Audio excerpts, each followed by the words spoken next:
राजा और एक बूढ़ा आदमी। पुराने जमाने की यह कहानी बहुत ही दिलचस्प और बड़ी सीख देने वाली है। उस जमाने में राजाओं का राज हुआ करता था।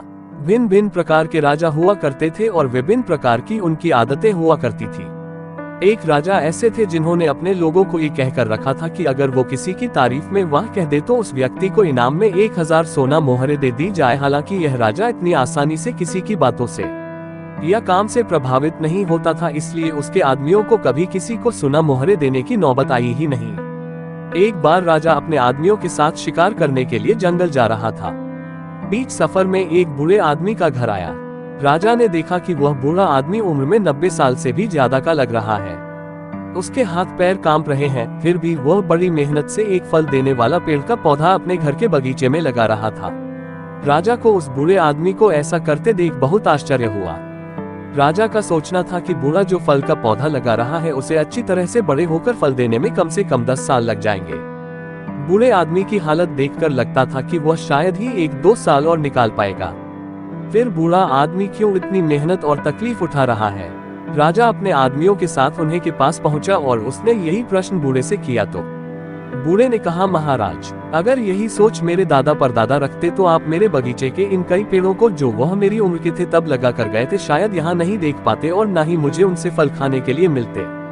जैसे मेरे दादा परदादा ने मेरे बारे में सोचकर उन पौधों को लगाया था, मैं भी अपने बच्चे और बच्चों के बच्चों को ध्यान में रखकर इस पौधे को लगा रहा हूँ। मेरे पूर्वजों ने उनका फर्ज अदा किया था, अब मैं मेरा फर्ज अदा कर रहा हूँ। राजा ने जैसे ही बूढ़े आदमी के विचार सुने तो उसके मुंह से वाह निकल गया। राजा के आदमियों ने राजा के मुंह से वाह शब्द सुनते ही उस बूढ़े आदमी को 1000 सोना मोहरों की थैली इनाम के रूप में दे दी। 1000 सोना मोहरे पाकर बूढ़ा आदमी बहुत खुश हो गया और उसने कहा कि देखिए महाराज, आप कहते थे कि यह पौधा मुझे शायद फल नहीं दे पाएगा, लेकिन इस पौधे ने तो मुझे आज ही सोना मोहरों के रूप में फल दे दिया। बूढ़े आदमी के सकारात्मक विचारों से प्रभावित होकर राजा ने फिर से 2 बार वाह वाह बोला। राजा के आदमियों को तो आदेश के अनुसार हर वह शब्द के लिए 1000 सोना मोहरे देनी थी, इसलिए उन्होंने बूढ़े आदमी को 2000 सोना मोहरे और दे दी। फिर से इतनी सारी सोना मोहरे पाकर बूढ़े आदमी ने खुशी से कहा कि महाराज, मैंने तो सिर्फ सुना था कि कुछ राजा दयालु और बड़े दिल वाले होते हैं, लेकिन मेरी इतनी उम्र हो गई फिर भी कभी देखा नहीं था। लेकिन आज पहली बार आपको देखा तो उस बात पर विश्वास हो गया।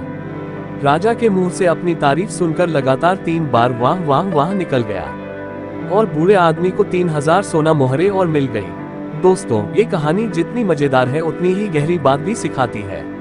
ये कहानी हमें सिखाती है कि हर काम सिर्फ अपने मतलब के लिए नहीं करना चाहिए। जब हम कोई काम निस्वार्थ भाव से करते हैं या दूसरों का भला करने के लिए करते हैं तो उसका फल भी हमें जरूर और जल्दी मिलता है। इसलिए दोस्तों, निस्वार्थ बनो और भलाई करते रहो। अगर आप मेरे YouTube चैनल पर नए को तो चैनल को सब्सक्राइब जरूर करें, क्योंकि हम आपको इससे अच्छा कहानी लाने की कोशिश करेंगे। धन्यवाद।